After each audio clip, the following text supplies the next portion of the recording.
Hey, what's up guys? This is Halfway, broadcasting from around the world in phenomenal Pen, Cambodia. And today I'm going to be speaking to you about aircon. So in the US, we call it an air conditioner, or more commonly we call it the AC. Here they call it aircon, like air conditioner, short to aircon. Now, I don't know if in the US, maybe we're the weirdos and we're the only people that call it AC and the rest of the world calls it aircon. I don't know, but I do know in my country where I come from, we call it AC. So it's funny because sometimes like I hate calling it aircon. It's just aircon. It's not like, it doesn't flow, the word just doesn't flow nicely, and I just don't like the word. I just don't like the way it feels and sounds when I say it. Or it could just be because I'm so used to not saying it. But I've been saying it for a year now. I think I get used to it. But so I'll go downstairs to like the office, or like to the front desk. We keep all the remotes for the aircon at the front desk. So I'll go down there, and there's the nice ladies at the front desk. They'll be like, "Hey, can I get a remote for the AC?" They stare like super blankly at me. I'm like, "Oh yeah, can I get the remote for the aircon?" Like I hate calling it aircon, but I do it because that's what they call it here. So what will happen in my classroom, I'll go up, I'll bring up the remote for the AC, and I'll turn it on. So what I've learned how to get past this, but what happens is I'll turn it on. The lowest it goes is 15 degrees Celsius. So when it'll be hot in the morning, the classroom will be pretty hot. It's not as hot as in the midday, but it'll still be pretty hot in the morning. So when I go in and I turn it to 15, or I used to do this. Because you want to get as cool as possible, as fast as possible. So then the students come in, and maybe 15-20 minutes into the lesson, all the kids in the front row are like shivering, like they're so cold. So what I do now is I turn it to like 18 degrees, which is still nice and cool. It takes a little bit longer for the room to cool down, but now once it reaches 18 degrees, I don't know what that is in Fahrenheit. I'm not going to try to do it because I'm going to mess it up. So. But it's a nice cool temperature. It's not too hot, nobody's freezing. It's like a perfect temperature.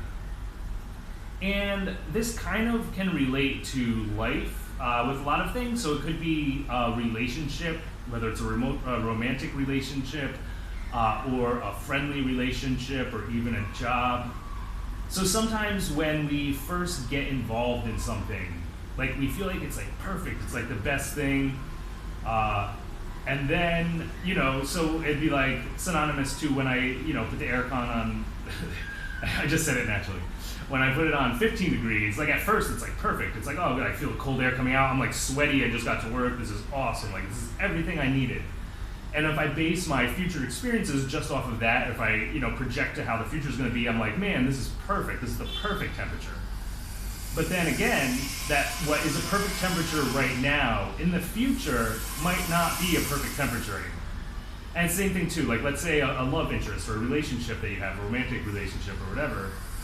In the beginning, it could be perfect. It's like that 15 degrees, like man, I was so hot and now I got this relationship and everything's so perfect. But after a month or 2 or 3 months or 6 months or a year, whatever, you realize like this is not perfect for me. And again, it could even be like a friendship. You can meet like this really cool person that you want to hang out with. And after hanging out with them for a while, like maybe they're into things you're just not into or whatever. And the same thing with work. You might get this new job that at first you start this job and maybe you're making like a nice sweet paycheck. This job is awesome. But then after you're at the job for a while and whether it's the people you work with or what you actually do, anything like that, like all of a sudden like it doesn't seem as nice. So like in life, maybe we should turn our air cons, to 18 degrees instead of 15 degrees. Take a step back. Don't rush into things. Think about how it's going to affect your future. Think about, hey, this feels really good right now, or this seems like the right thing right now. But really think about the long road, because where you are right now is a very, very short amount of time. We're only in this moment for, a moment. Or a split second, or if you want to get the present as just a short period of time, weeks, months, even a year, whatever.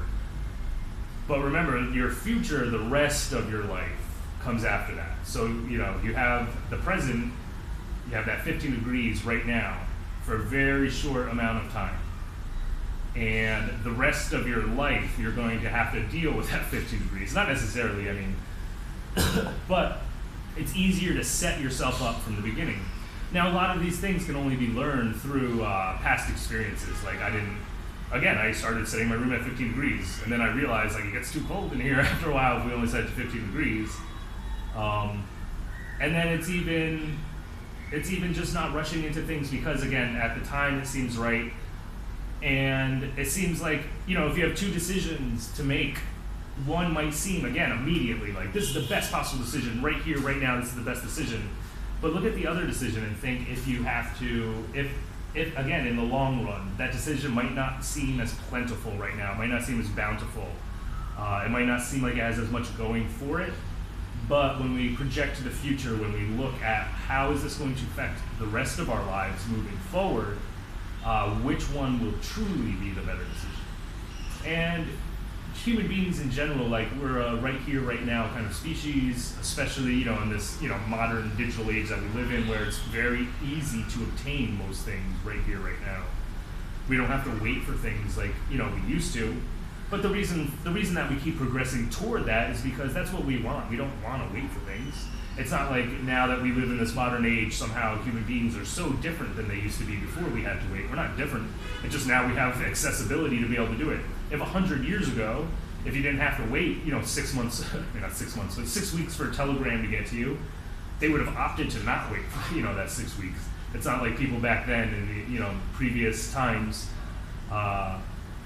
didn't want the same things, the same progress that we're moving toward and building on in our lives. All right, guys, just a short video, but remember, set your AC to 18. Don't freeze yourself and get cold. All right, guys, halfway broadcasting around the world in phnompenh, Cambodia. My email, Facebook, Snapchat will all be in the description. Feel free to hit me up, add me on Facebook and Snapchat. All right, guys. Also, super quick, I'll talk about this in another video. I'm going to try this Saturday to do a live feed on my Facebook. So what I want you guys to do, if you watch this video, go on my Facebook and tell me if you'd be able to, or if you're interested in watching a live feed. It would probably be around maybe 10 a.m. my time, so that's like 11 p.m. East Coast US time, and 8 p.m. West Coast US time, or wherever else you are, you can figure out the math as to that, but probably sometime around 10 a.m. My time here in Cambodia. All right, guys, hit up the Facebook and let me know if you're interested. I'll talk about this again tomorrow. All right, have a great day. Halfway broadcasting around the world, phnompenh, Cambodia. Peace out, peace.